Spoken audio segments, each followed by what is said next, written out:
Here's a sequence: 2, 4, 6, 8, 10, and so forth. Okay.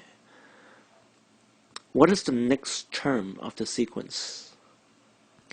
Well, 2 plus 2 is 4, 4 plus 2 is 6, 6 plus 2 is 8, 8 plus 2 is 10.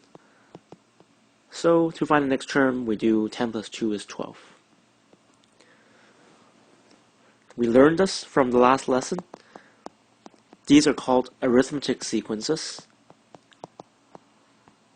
We're adding or subtracting by the same number every time. Okay. What about this sequence?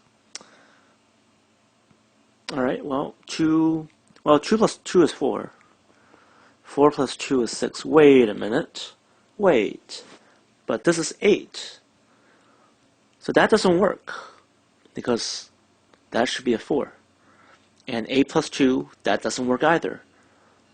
That should be an 8. So we're adding different numbers. But can we find a different pattern? Well, instead of addition, let's check multiplication. 2 times 2 is 4. 4 times 2 is 8. 8 times 2 is 16. So the next term, we are actually multiplying by 2. 16 times 2 is 32. So the next term is 32. These are called geometric sequences.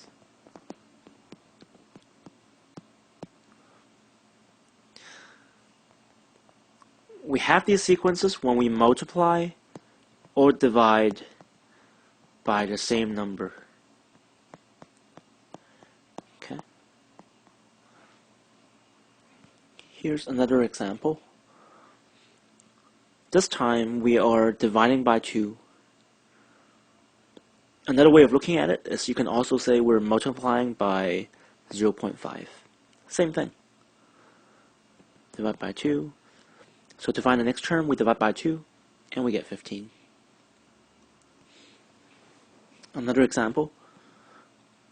4 times 3 is 12. 12 times 3 is 36. But what about the negative sign?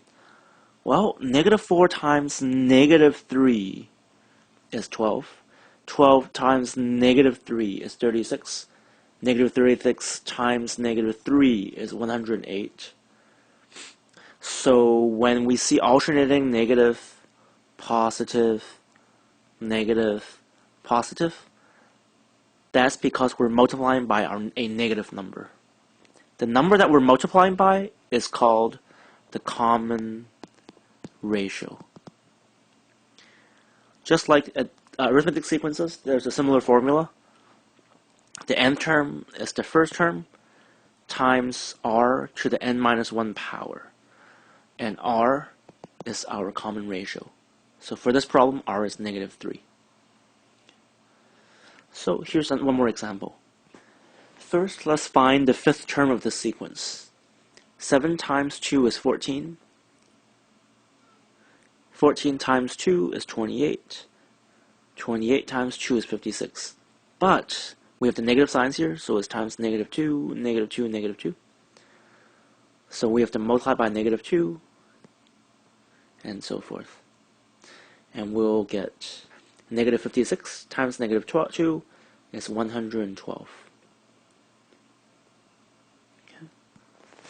Write an expression for the nth term of this sequence. Again, we can use this formula. A1 is the first term, that's 7.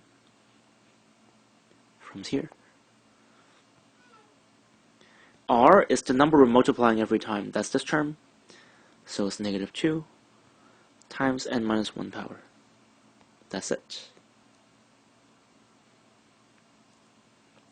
C. Use your expression to find term 8. That means that n is going to be 8. So it's going to be A8 equals 7 times negative 2 to the 8 minus 1 power, which is 7 times negative 2 to the 7th power. You can use a calculator for this part. When you do that, you should get negative 896. Okay. Finally, write a rule in words to find the next term of the sequence. Once again, we can use the same sentence starter to find the next term of the sequence. What are we doing this time? We are multiplying, so we can multiply the previous term, that means the one before. That's what previous means. Multiply the previous term by negative 2. Okay, that's it.